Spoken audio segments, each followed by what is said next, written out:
So now that you got the concept of interest rate, let me introduce the concepts of simple and compound interest. On simple interest rate, the principal remains the same while calculating the interest. This is the same as I explained in the video about interest rates. On the other hand, on a compound interest basis, the principal increases by the amount of interest during a period of time. This is also known as reinvesting. Important here is to know the periodicity with which interest will be calculated and added to the principal. Let's see this easier with an example.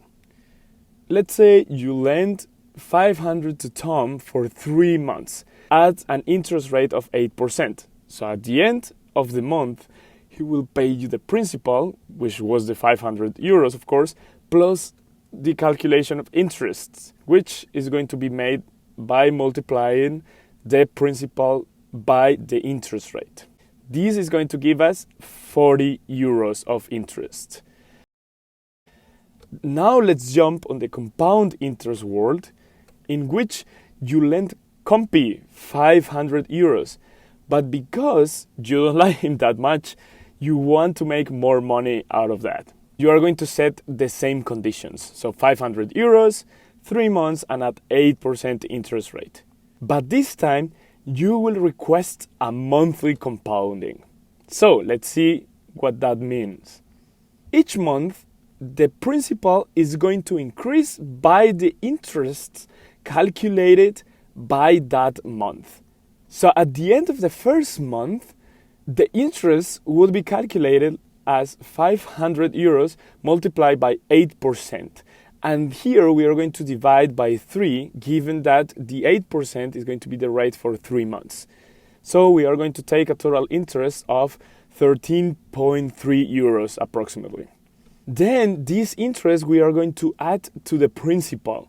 And we are going to have with that a new principal for the end of the first month that is going to be equal to 513.3 euros. On the second month, we are going to do the same. But now my new principal is going to be multiplied by 8% divided by 3. And this is going to give us 13.68 euros. So at the end of the second month, our new principal is going to be 526.81 euros. For the last month, we are going to repeat the whole process one more time. So we are going to have my previous principal, which is 526.81 multiplied by 8% divided 3 months, and this is going to give us 14.05. So the total amount that he's going to owe you at the end of the third month is going to be 540 euros and 83 cents. As you can see here, the poor Compi has to pay you 86 cents more. That's actually nothing, you might think. So why to do all the effort to make these calculations? Well, my friend, let's take a deeper example with more interesting numbers if you want to invest in the market. Let's say that you invest 1,000 in the global market. We're going to see later on how this investment is going to be made, but for now, let's just believe that yearly you're going to get 8% interest rate on a yearly basis. And now we're going to do the same calculations and display everything in this chart. As you can see, here we are making a yearly compounding.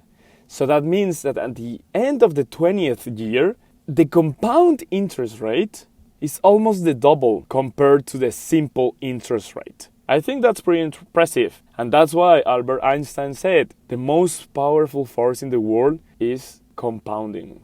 Okay, that's for today. Thanks for watching and see you in the next lesson.